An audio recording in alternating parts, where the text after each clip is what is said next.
Hello everyone, welcome to SMS Bangla 30। তোমরা দেখছো SMS Bangla 30 YouTube channel. আর আমি সুব্রত। আজকে মূলত আমি কথা বলতে চলেছি তোমাদের যে একাদশ দ্বাদশ শ্রেণীর 10,000 টাকা এই বছরে দ্বাদশ শ্রেণীর পাশাপাশি একাদশ শ্রেণীর পড়ুয়ারাও ট্যাব ও মোবাইল কেনার জন্যে তরুণের স্বপ্ন নামে যে প্রকল্প অলরেডি আছে, এই প্রকল্পে যে তোমাদের 10,000 টাকা দেওয়া হয়, এটা তোমাদের 5ই সেপ্টেম্বর দেওয়ার কথা ছিল, কিন্তু কোনো কারণবশত সেটা ক্যান্সেল হয়ে যায়। এই ভিডিওতে আমি মূলত বলবো যে কিভাবে তোমরা এই 10,000 টাকা পাবে, বা কিভাবে সরকার দিতে চলেছে, বা কবেই দিতে চলেছে, এই নিয়ে নতুন কি আপডেট আছে অবশ্যই তোমাদের আমি জানাবো। আবার এটাও জানাবো যে তোমরা 10,000 টাকাই পাবে না 12,000 টাকা পাবে। তো ভিডিওটা সম্পূর্ণ দেখবে। ভিডিওটা ভালো লাগলে অবশ্যই লাইক করবে, চ্যানেলে নতুন হয়ে থাকলে চ্যানেলটা সাবস্ক্রাইব করবে, আর তোমাদের বন্ধুদের কাছে অবশ্যই বেশি বেশি করে শেয়ার করবে।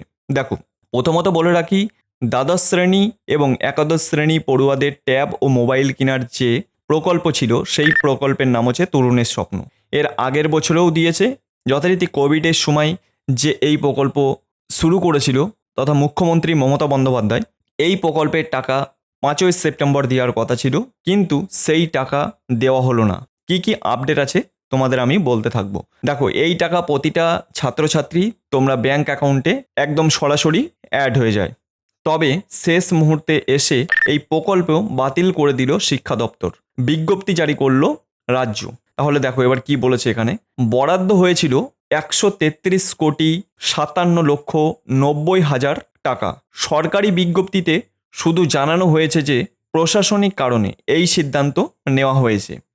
জানা গিয়েছে এইবার তরুণের স্বপ্নের প্রকল্পের জন্যে সব মিলিয়ে 133,57,90,000 টাকা বরাদ্দ করা হয়েছিল।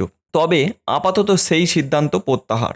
5ই সেপ্টেম্বর এই প্রকল্পের টাকা দেওয়া হচ্ছে না। তবে এরপর কবে টাকা দেওয়া হবে, বা আগামী দিনে আদেও সেই টাকা দেওয়া হবে কি না, সে বিষয়ে কিছু জানানো হয়নি শিক্ষা দপ্তর থেকে। এবার কি বলছে দেখো, জানা গিয়েছে ইতিমধ্যেই সব ট্রেজারিকে এই সিদ্ধান্তের বিষয়ে নির্দেশ দেওয়া হয়েছে। যদিও কোনো হঠাৎ রাজ্য সরকারের সিদ্ধান্ত বদল করলো, সেই নিয়ে স্পষ্টভাবে কিছু বলা হয়নি। 2020 সালে কোভিডের সময় থেকেই শিক্ষার ডিজিটালকরণের জোর দিচ্ছে রাজ্য সরকার। ডিজিটাল শিক্ষায় শিক্ষিত করতে এই উদ্যোগ নিয়েছিলেন মুখ্যমন্ত্রী মমতা বন্দ্যোপাধ্যায়।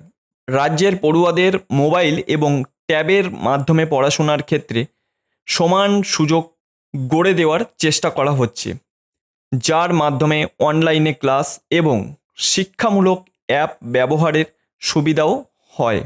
এই উদ্দেশ্যেই চালু হয় তরুণের স্বপ্ন প্রকল্প।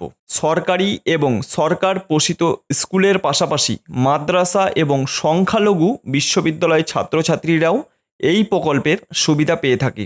বর্তমান সময়ে সুযোগের সাথে তাল মিলিয়ে ডিজিটাল শিক্ষার মাধ্যমে ছাত্রছাত্রীরা যাতে উন্নত মানের শিক্ষা গ্রহণ করতে পারে, সেই লক্ষ্যে এই উদ্যোগ নেওয়া হয়। এবারও সেপ্টেম্বরে পড়ুয়াদের কাছে টাকা পৌঁছে দেওয়ার শেষ মুহূর্ত পর্যন্ত চলছিল।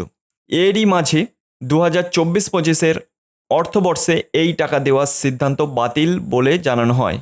পরবর্তী এই বিষয়ে শিক্ষা দপ্তরে কোনো আপডেট দিলে এই চ্যানেলে আমাদের জানিয়ে দেওয়া হবে আপডেট দিয়ে। এবার তোমাদের আমি বলি কিছু আপডেট আছে। আপডেটটা হলো এটাই, এই টাকা কিন্তু দেওয়া হবে না সেটা না, কিছু প্রশাসনিক কিছু ত্রুটির জন্যে, যেটা খবর পাওয়া যাচ্ছে কোনো স্কুলে বা কোনো একটা ডিস্ট্রিক্টে যে তোমাদের টাকা নিয়ে কিছু প্রবলেম হয়েছে, তা সেই জন্যেই তোমাদের টাকাটা শেষ মুহূর্তে এসেও আটকে গেছে। তো এটা একটা সংবাদপত্রে উঠে এসেছিল, সেই জন্যেই তোমাদের আমি বললাম। আর এই টাকা অবশ্যই পরবর্তীতে আবার নোটিশও দিয়ে জানানো হবে যে তোমাদের টাকা আবার পাবলিশ করা হবে। তো অবশ্যই এ নিয়ে কোনো কিছু আপডেট এলে আমরা জানাতে থাকবো, তাই তোমরা অবশ্যই আমাদের চ্যানেলটাকে সাবস্ক্রাইব করে রাখো। আর যে বললাম যে তোমাদের 10,000 টাকা পাবে না 12,000 টাকা পাবে, দেখো 11 আর 12 দুটো ক্লাসেরই এবার দেওয়া হবে 10,000 টাকা করেই।